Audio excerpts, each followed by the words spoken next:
परमात्मा बंदी छोड़ कहते हैं भाई भक्ति करा करो गणी गणी।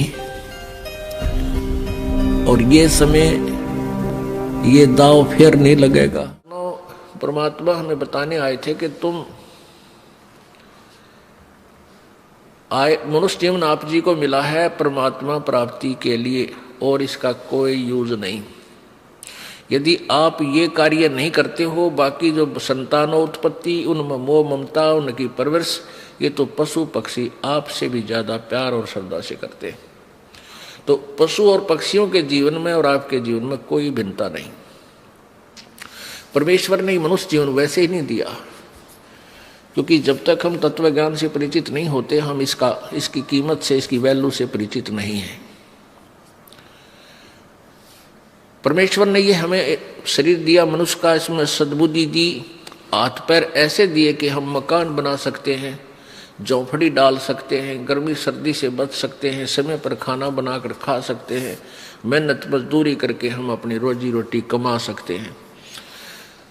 इसके इसलिए दिया था परमात्मा ने कि ये सब सुविधा करके आप अपने एक छान डाल के, झोंपड़ी डाल के या मकान बना के, जैसे भी प्राकृतिक आपदाओं से बच सकते हो जो आपके भजन में बाधक हो सकती हैं। जैसे तूफान आता है, आंधी आ गई, ओले गिर गए, वर्षा आ गई, सर्दी ज्यादा होगी, गर्मी अधिक होगी, उनसे बचने के लिए एक छान डाल लो, एक मकान बना लो साधारण सा,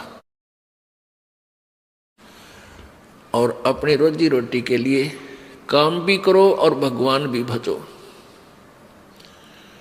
पुण्यात्माओं, काल ने इस कलयुग में सारे हथकंडे अपना लिए कि ये भगवान भक्ति ना कर सके। ये मनुष्य इतनी विज्ञान की तरक्की करवा दी,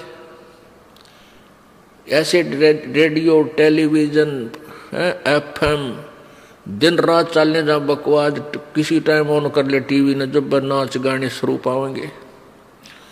मोबाइलों के अंदर सारी बकवास भर लो, सारा दिन कान का लाए रहो, दूसरे ना पता के कर रहा, कान में ला और जेब में डाल ले, सुने जा बकवास सारा दिन। और फिर अब ये शिक्षा बना दी। अब शिक्षा इसलिए आवश्यक थी, काल ने तो बनाई है हमारे को भगवान से दूर करने के लिए, यह शिक्षा का स्तर। और परमेश्वर ने पता था कि यह शिक्षा स्तर आवेगा, शिक्षा का समय, तो मैं अपने बच्चों को अपनी पहचान बता सकूंगा, सदग्रंथों को दिखा सकूंगा। और जब आपको ज्ञान हो जाएगा, फिर आपके अंदर वो दोष नहीं रहेगा जो शिक्षा से उत्पन्न हुआ। क्या हुआ कि अब कितनी फैक्ट्रियां, कितने प्रकार के ये सरकारी कार्यालय खुल गए, इनमें जो एम्प्लॉइज हैं, कर्मचारी अधिकारी हैं, अब ये बहुत बिजी रहते हैं। आप देखो बैंक में एक क्लर्क को समय नहीं लगा रहता है। फिर वो सारा दिन तो वहाँ डिस्टर्ब माइंड आते फिर क्या घूटी लाओगा या फिर टेलीविजन चलाओगा मनोरंजन के लिए, और फिर पढ़ कर सो जाएगा, तड़के खा कर रोटी सुबह फिर भाग लेगा।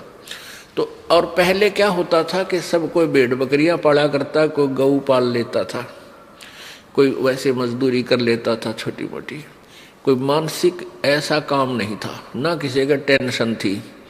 परमात्मा टाइम पर टूक दिया करता था, भगवान पर आश्रित थे, वर्षा के लिए प्रार्थना करते रहते थे, मालिक को याद करते थे। तो भक्ति का तो समय वो था बहुत बेस्ट। और अब काल ने ये सारे हथकंडे अपना लिए। इनमें से एक शिक्षा भी है जो डिस्टर्ब करने के लिए हमें इतना ये छोटे मोटे खिलौने बना लिए, कोई जहाज बना लिया, रॉकेट बना ली, और इन्हीं से हम मान बैठे कि हम भगवान से भी सुप्रीम है। नहीं, ये भूल है जीव की।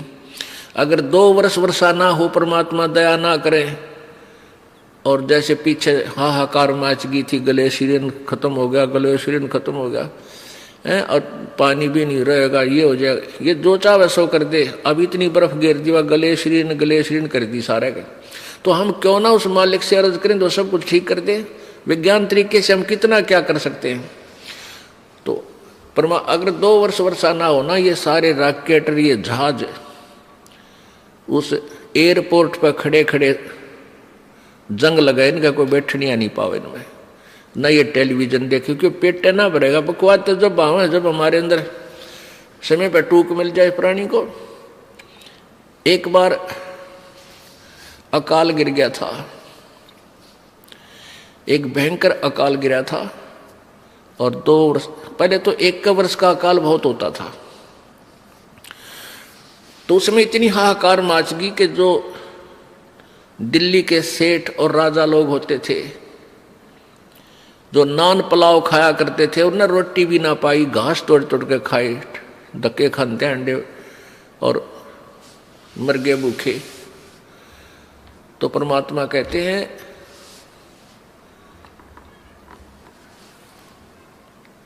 शहजादे मांगत फिरे वो दिल्ली के उमराव, जिन रोटी पाई नहीं जो खाते नान पुलाव। तो 1 वर्ष भी परमात्मा का झटका इन वैज्ञानिक या किसी भी सिर फिरे पर कतई नहीं उठेगा। इसलिए परमात्मा हमें ये याद दिलाना चाहते हैं कि मनुष्य जीवन आपको इसलिए मिला था कि आप परमात्मा की भक्ति करो और पीछा छुटाओ यहाँ से। तो जैसे अब मानसिक काम ज्यादा हो गया, मानसिक काम नहीं है, उनको टेंशन बनी रहती है। क्यों? पैसे वाला शराब भी पीवे, बकवाद करे, सारे उत्पन्न करेगा। तो शराब पी कर आता है घर में, उसकी पत्नी और बच्चे उससे दुखी हो जाते हैं, टेंशन का कारण बन गया। कोई भी घर खाली नहीं रहा जिसमें कोई नशा ना करते हो। या बिजली क्यों गिर गई? क्योंकि काल नहीं चाहता कि ये प्राणी भक्ति करे। मान लीजिए कोई एक घर का सदस्य उपदेश ले भी लेता है तो बाकी शेष जो है वो सारे आन उपासक, और कोई ना कोई बैल, कोई मांस खाता है, कोई अंडा खाता है, और कोई शराब पीता है, कोई तम्बाकू पीता है।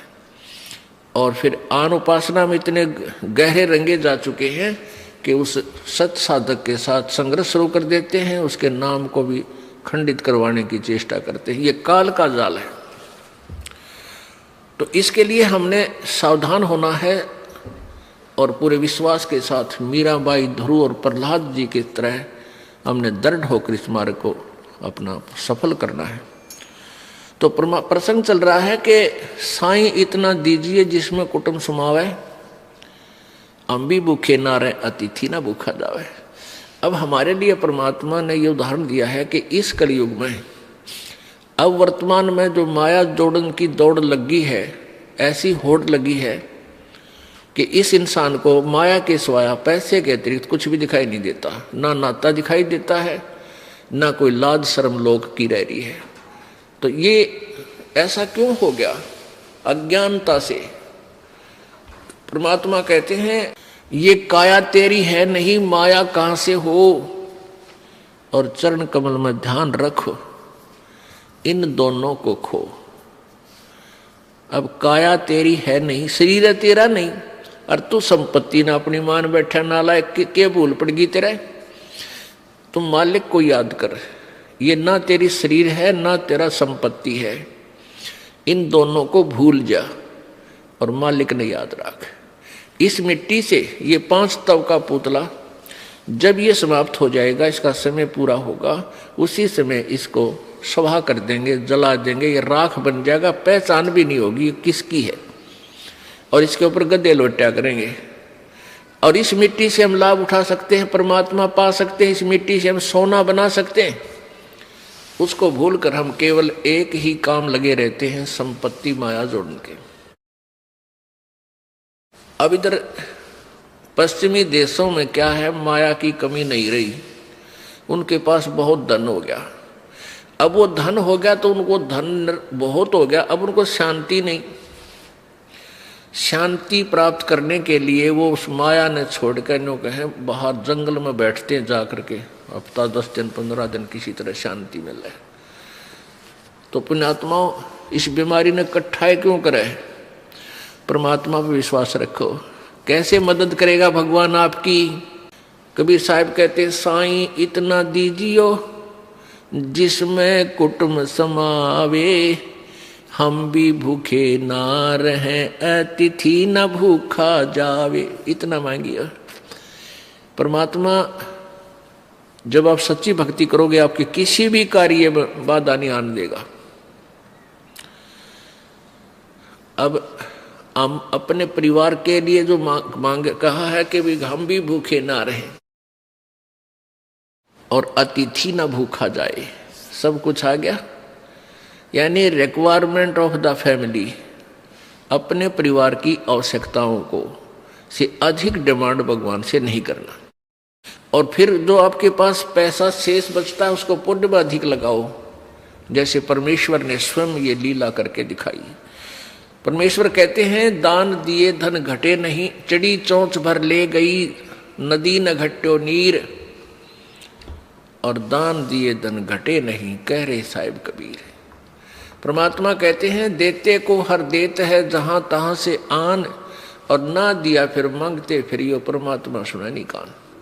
जैसे किसी ने पिछले जन्मों में पुण्य किया है, आज वो गाड़ियों में चलते हैं, बहुत अच्छी व्यवस्था घर की है, और जिन्होंने पूर्व जन्म में दान नहीं किया आज वो गरीब इतने हो गए हैं, मजदूरी भी कर लेते हैं, कोई कागज चुगते फिरते हैं, दिए भाई बाबा दिए, कोई नहीं देता चवन्नी। तो क्यों नहीं देता? क्योंकि उसने पिछले जन्म में पुण्य नहीं किया। तो कहते हैं परमात्मा कह रहे हैं कि देते को हर देत है। किसी ने दान किया है पूर्व जन्म में तो आज भगवान उसके ठाठ कर रखे हैं, और अब भी दान करोगे तो इस जन्म में भी मिलेगा आपको और अगले में भी, नेक्स्ट में भी मिलेगा। और दान करोगे ही नहीं तो दोगे मिलेगा कहां से? देते को हर देत है जहां तहां से आन, और जिसने दान नहीं किया नहीं दिया सो मांगते फिर यो परमात्मा सुने नहीं कान। धर्म बिना दापे नहीं ये प्राणी प्रपंच, आस बिरानी क्यों करे तन दिया हो तो संच। एक समय परमात्मा कबीर जी जब यहाँ वो परमेश्वर बनारस के अंदर काशी में लीला करने आए हुए थे, वो यही ज्ञान प्रचार किया करते थे जैसे दास आपको बता रहा है, जो परमात्मा ने परमेश्वर कबीर जी ने 600 वर्ष पहले अपने मुख्य ज्ञान में, तत्व ज्ञान में बोला था। उसी ज्ञान को परमात्मा प्रचार किया करते थे, और दोनों धर्मों को, हिंदू और मुसलमानों को, दोनों को कहा करते तुम एक ही प्रभु के बच्चे हो, तुम अलग अलग नहीं हो। तुम आपस में झगड़ा करते हो, एक दूसरे को हीन सिद्ध करने की चेष्टा करते हो, ये तुम्हारा व्यवहार ठीक नहीं, क्योंकि तुम परिचित नहीं परमात्मा से। हिंदू को कहते थे और मुसलमानों को भी समझाते थे कि तुम जो साधना कर रहे हो तुम्हारी साधना ठीक नहीं। हमसे जुड़े रहने के लिए हमारे YouTube चैनल को सब्सक्राइब करें और नई वीडियो की नोटिफिकेशन के लिए बेल आइकॉन को दबाएं। अगर आप ये वीडियो Facebook पर देख रहे हैं तो लाइक जरूर करें और ज्यादा से ज्यादा शेयर करें। धन्यवाद।